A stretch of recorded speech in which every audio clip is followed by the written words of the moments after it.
Queridos irmãos e irmãs, todos nós sabemos que Advento é tempo de conversão. Nós ouvimos isso todos os anos. A nossa vida vai se renovando à medida que acompanhamos o ano litúrgico. Nós vamos então tendo sempre a oportunidade de rever a nossa caminhada de fé, os nossos valores, aquilo que fundamenta, que direciona a nossa vida. Ou seja, a cada ano nós temos a oportunidade de nascer de novo, a oportunidade de renovar toda a nossa existência, todo o nosso ser. E o convite à conversão aparece em toda e qualquer liturgia, mas especialmente no tempo do Advento e no tempo do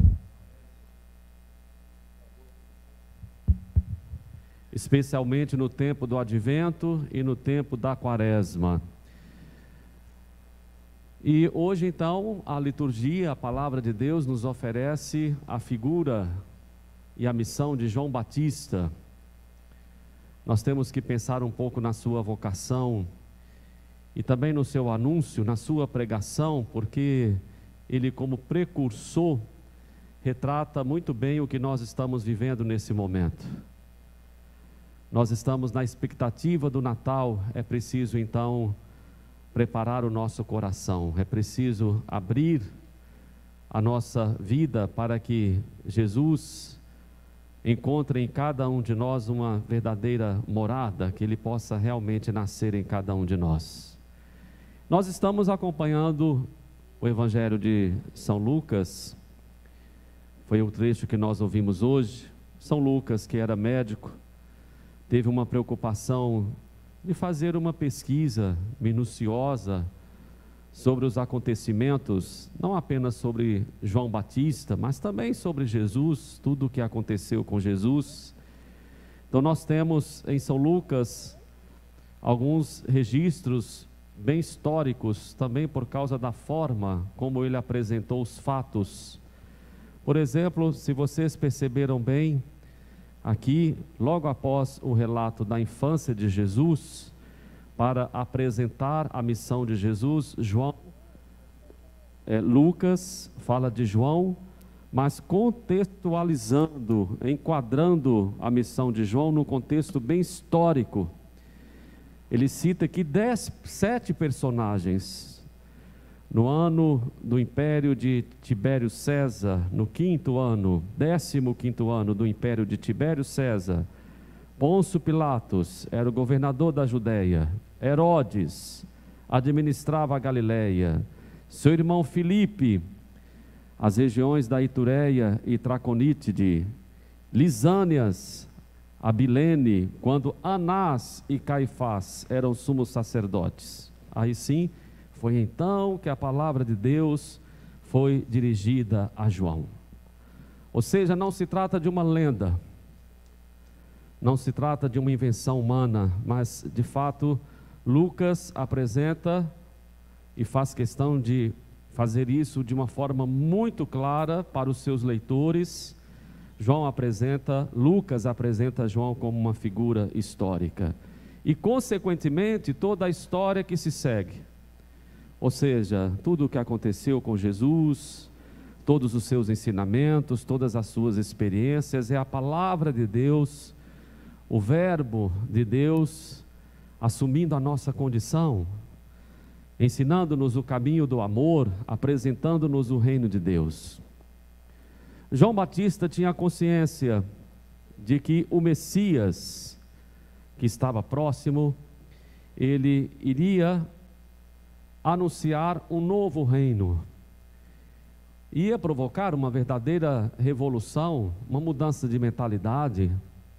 As pessoas precisavam se preparar, se desprender de muitas coisas para poder acolher o Messias, e ele então compreendeu a sua missão como sendo esta ponte, como sendo este momento em que ele deveria convidar o povo a uma conversão, a uma metanoia, uma mudança de mentalidade.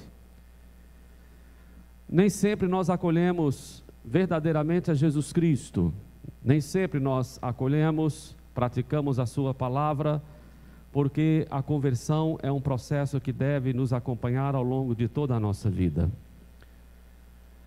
Nós costumamos falar de conversão quando citamos alguns exemplos de pessoas que estavam como que afastadas da igreja, longe da fé, praticando algumas coisas que para nós são verdadeiros pecados, ou seja, nós pensamos na conversão daqueles que nós classificamos como pecadores, até mesmo quando nós rezamos pela conversão dos pecadores. Nós criamos no nosso imaginário assim religioso alguns grupos de pessoas que precisam de conversão. E muitas vezes nós nos colocamos fora destes grupos, porque nós não fazemos as mesmas coisas, nós não cometemos as mesmas práticas, nós temos fé e nós já somos igreja. Mas é claro que a proposta da igreja, a proposta da liturgia, mesmo porque tem como fundamento o anúncio do Evangelho, é de convidar a todos à conversão, não apenas alguns, mas convidar também os batizados. Enquanto não alcançarmos a santidade de vida, nós vamos precisar de conversão. E não somente aquelas pessoas que estão como que distantes da igreja têm dificuldade para aceitar a proposta de Jesus. Nós também como igreja muitas vezes temos a mesma dificuldade. Nós temos que compreender uma diferença muito grande entre crença e fé, entre acreditar e viver a fé. Acreditar é algo mais fácil, é algo assim, talvez mais tranquilo para o ser humano, porque nós temos várias evidências da existência de Deus, não evidências científicas, mas nós temos várias experiências, vários relatos, vários testemunhos, não apenas nos tempos atuais, mas ao longo de toda a história da humanidade. Então é, de certo modo, mais simples, mais fácil acreditar. E às vezes nós pensamos que acreditar já significa ter fé, e nós vivemos apenas nesse mundo assim de quem acredita em Deus, de quem sabe que Deus existe, de quem reconhece o senhorio de Deus, a força de Deus, o amor de Deus. A fé cristã, ela exige engajamento. A fé cristã exige uma postura de vida, porque a fé não se professa com palavras. Nós ouvimos há poucos dias na liturgia a palavra de Jesus: nem todo aquele que diz Senhor, Senhor, entrará no reino dos céus. E quantas vezes nós traduzimos a nossa fé apenas em orações semelhantes: Senhor, Senhor.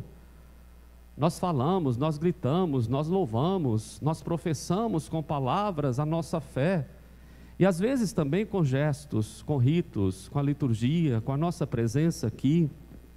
Mas a fé cristã, madura, autêntica, ela exige engajamento.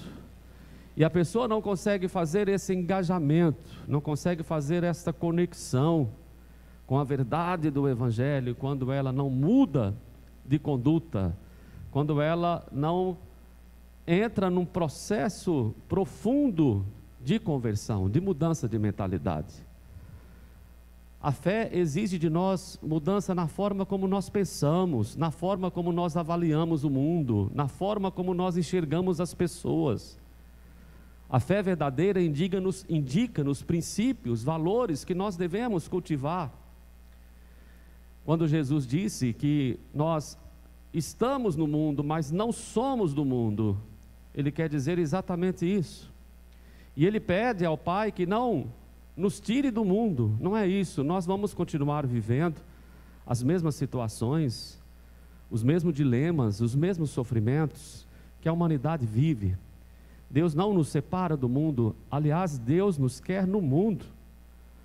Nós vamos fazer a experiência, enquanto humanos, que todo mundo faz, mas nós vamos ter uma visão diferente, um olhar diferente, uma mentalidade diferente, valores diferentes. E por isso nós vamos construir a nossa vida de uma forma verdadeiramente cristã. E por isso que João Batista exerceu um papel importantíssimo como precursor, porque ele reconhecia que muitos teriam resistência para acolher o Messias. Todos imaginavam um Messias poderoso, glorioso, político, que pudesse realmente mudar de uma forma assim, imediata, a história dos judeus, mas não era isso que estava preparado. O Messias que haveria de chegar, como de fato foi assim, iria convidar a todos a uma transformação que parte de dentro de cada ser humano, uma transformação que depende da conversão de cada um, começando pelos discípulos, pelos mais próximos, a ideia do reino de Deus como uma semente, ou então como fermento, começando através de coisas pequenas, de coisas simples, pequenos gestos, mas que têm a capacidade de fazer multiplicar a palavra de Deus, o amor de Deus, a experiência de igreja, a experiência de fé. Ora, nós estamos vivendo hoje a mesma realidade, nós somos ouvintes da mesma palavra, nós estamos na mesma condição, muita coisa mudou de lá para cá, mas por outro lado, a essência do ser humano continua a mesma, e por isso, na nossa condição, no nosso tempo, no hoje das nossas vidas, nós precisamos ouvir a pregação de João Batista da mesma forma. Ela tem o mesmo poder ou a mesma gravidade para denunciar a nossa superficialidade, o nosso falso conceito de religiosidade, a nossa falsa espiritualidade, e quer nos colocar diante de Jesus de uma forma totalmente preparada para que a mensagem originária, a mensagem extraordinária, a mensagem maravilhosa, a mensagem revolucionária de Jesus possa realmente modificar as nossas vidas. Se nós não percebemos a necessidade que temos de conversão, nós não vamos celebrar o Natal. Todo o advento nós ouvimos isso. Quais são as nossas prisões? Quais são os nossos pecados? O que realmente nos oprime? Por que nós não conseguimos avançar na vivência do amor? Quando nós ouvimos a palavra de Deus, anunciando a caridade, quando nós escutamos pregações bonitas, quando nós ouvimos canções bonitas, o nosso coração parece arder. É um desejo de Deus, é um desejo de céu, é um desejo de santidade. Mas por que nós não avançamos? Por que continuamos, muitas vezes, no mesmo lugar, na mesma situação de vida, na mesma tristeza, na mesma falta de fé e esperança, na mesma escravidão? Por que nós não conseguimos ainda nos abrir verdadeiramente para esse processo que somente o Espírito Santo é capaz de operar em nós e que nós chamamos de conversão? Às vezes nós preocupamos com as coisas superficiais e externas, talvez para esconder que nós não conseguimos transformar-nos, não conseguimos modificar-nos por dentro.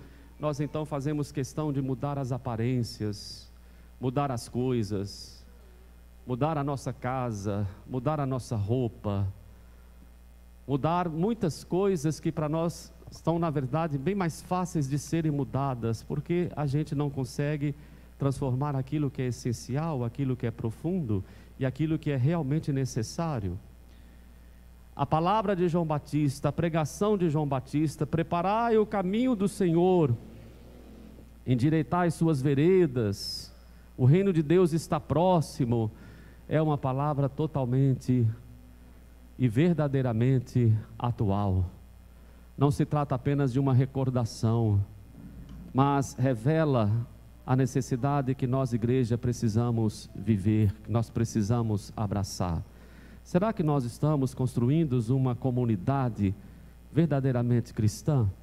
Será que nós estamos educando as nossas famílias na direção de se tornarem realmente verdadeiras, autênticas igrejas domésticas? Será que nós não estamos tão acomodados? Nós nos acostumamos com a escravidão, nós nos acostumamos com o secularismo, nós nos acostumamos com o afastamento de Deus, nós achamos isso tudo muito normal, nós perdemos a utopia, nós perdemos o desejo de mudança, nós perdemos a esperança, achamos que as coisas vão continuar sempre do jeito que estão, e por isso nós não queremos conversão, porque não acreditamos nisso. Nós vamos morrer exatamente do jeito que nós estamos agora, nada vai ser diferente, nada vai acontecer, porque eu sou assim e assim eu vou morrer. Advento é tempo de esperança, advento é tempo de renovação, advento é tempo de alimentar os sonhos, advento é tempo de enxergar longe. Nós não precisamos e nem devemos ficar presos na nossa realidade atual, não por causa da nossa força, não por causa da nossa inteligência, mas por causa das promessas divinas.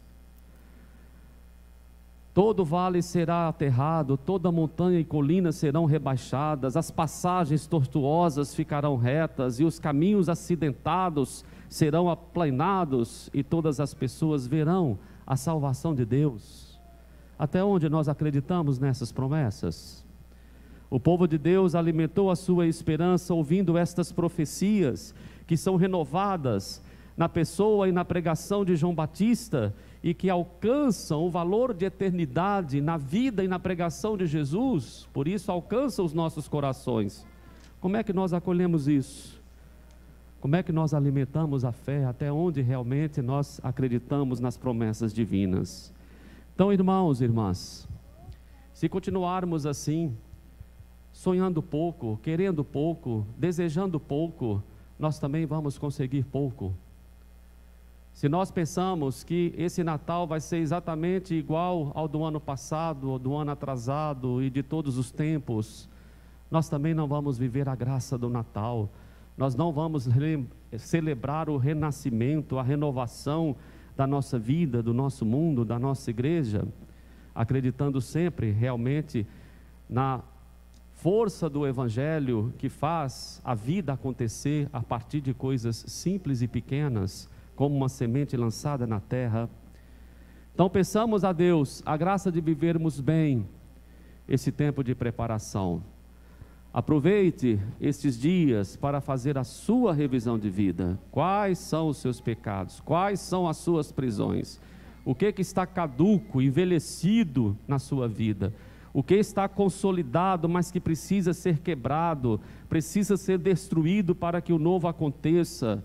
Não seja passivo, apenas ouvindo e apenas fazendo orações, mas busque em Deus a força necessária para a transformação total de toda a sua vida, para que juntos possamos amar mais, possamos servir mais, possamos viver mais e possamos ver acontecer entre nós o reino de Deus que está próximo. Vamos então acolher esta palavra no coração e vamos pedir a Deus a graça da santificação das nossas vidas.